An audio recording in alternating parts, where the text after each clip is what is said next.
Muito boa noite.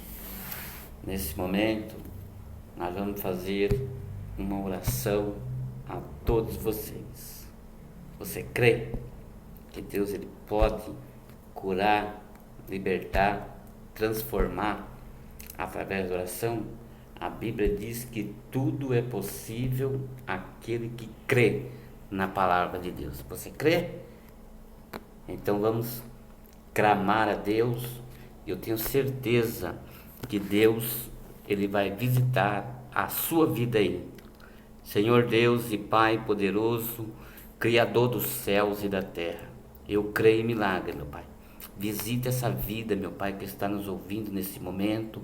Brada dos altos céus, queima todo mal, livra de todo mal. É que eu lhe peço em nome do Pai, do Filho e do Espírito Santo de Deus. Deus abençoe a todos.